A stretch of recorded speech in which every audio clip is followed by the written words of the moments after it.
Nightie পরে রাস্তায় রাস্তায় ভিডিও বানানো। নাইটি পরে ভিডিও করাই এবার মহাবিপাকে পড়ে গেলেন স্যান্ডি সাহা। স্যান্ডির বিরুদ্ধে চলে এলো আইনি নোটিশ। তাই এই আইনজীবীর ওপর নিজের ক্ষোভ উগরে দিলেন স্যান্ডি। নাইটির নাচে জোরালো বিতর্ক।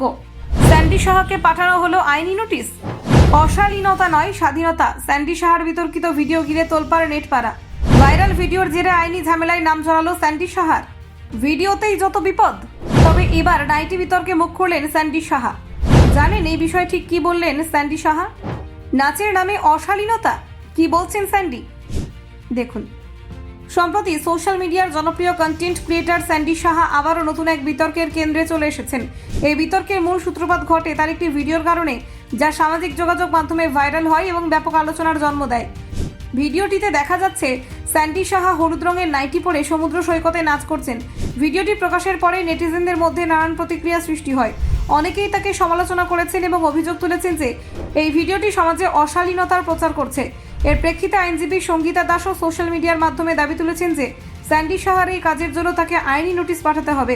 এই বিতর্কে স্যান্ডি সাহা জানান তার কাছে এখনো পর্যন্ত কোনো নোটিশ পৌঁছায়নি। তিনি বলেন, এটা আমার কাছে আসেনি, আমি জানি না উনি কোথায় পাঠিয়েছেন। আমার কাছে না পুলিশ স্টেশন থেকে কোনো ফোন এসেছে, না কোনো নোটিশ এসেছে। তিনি আরও যুক্তি দিয়ে বলেন, বাঙালি মা বোনেরা বাড়িতে এই ধরনের পোশাক পরেন, এটা কোনো অশালীন পোশাক নয়। ভারতে থাকি বা বাইরে যাওয়ার সময় এই পোশাক পরি, সেটা কোনো অপরাধ নয়। এটি সম্পূর্ণ আমার ব্যক্তিগত বিষয় এবং ব্যক্তিগত স্বাধীনতার অন্তর্ভুক্ত। স্যান্ডি সাহার ভিডিওটি ভাইরাল হওয়ার পর সোশ্যাল মিডিয়ায় নানান রকমের প্রতিক্রিয়া দেখা যাচ্ছে। একজন পক্ষ সমর্থন করে বলেন, এটি কেবল বিনোদন এবং সৃজনশীলতা প্রকাশের অংশ, যা কোনোভাবে সমাজে অশ্লীলতা প্রচার করে না। অন্যদিকে সমালোচকরা মনে করছেন এই ধরনের কন্টেন্ট সমাজের মূল্যবোধের সঙ্গে সামঞ্জস্যপূর্ণ নয়, এটি নৈতিকতার সীমারেখা অতিক্রম করছে। এই বিতর্ক সোশ্যাল মিডিয়ায় ব্যাপকভাবে আলোচনার জন্ম দিয়েছে এবং নেটিজেনদের মধ্যে বিভক্তি সৃষ্টি করে। আইনি নোটিশের ব্যাপারটি এখনও স্থির নয়, যদিও আইনজীবী দাবি করেছেন যে স্যান্ডি সাহার কাজের জন্য আইনি পদক্ষেপ নেওয়া উচিত। স্যান্ডি নিজে এই বিষয়ে স্পষ্ট করে বলেছেন যে তার কাছে কোনো নোটিশ আসেনি এবং তিনি এই বিতর্কের মধ্য দিয়ে তার ব্যক্তিগত স্বাধীনতা এবং সৃজনশীলতার অধিকার রক্ষা করতে চান। তিনি আরও বলেন, আমি কখনো আমার ভিডিওতে অশালীনতার প্রচার করিনি।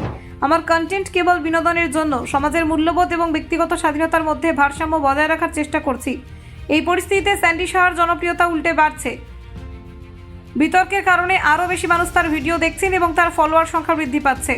সোশ্যাল মিডিয়ায় এই ধরনের বিতর্ক প্রমাণ করে যে একজন কন্টেন্ট ক্রিয়েটর শুধু বিনোদনের মাধ্যম নয়, বরং সমাজের আলোচনার সূচনাও করেন।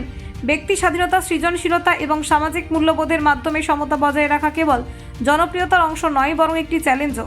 স্যান্ডি সাহার এই বিতর্ক দেখায় যে সোশ্যাল মিডিয়ার কন্টেন্ট ক্রিয়েটরদের কাজ কখনো কখনো সমাজের মূলধারার মূল্যবোধ এবং আধুনিক বিনোদনের মধ্যে ভারসাম্য রক্ষা করার চ্যালেঞ্জের মুখোমুখি হয়। এই ঘটনার মাধ্যমে স্পষ্ট হয়ে যায় যে ব্যক্তিগত স্বাধীনতা এবং সৃজনশীলতা সংরক্ষণ করা কতটা গুরুত্বপূর্ণ এবং সমাজের প্রত্যাশা ও নৈতিকতার সীমারেখা মেনে চলা কতটা প্রাসঙ্গিক। ব্যুরো রিপোর্ট, নির্ভীক বার্তা।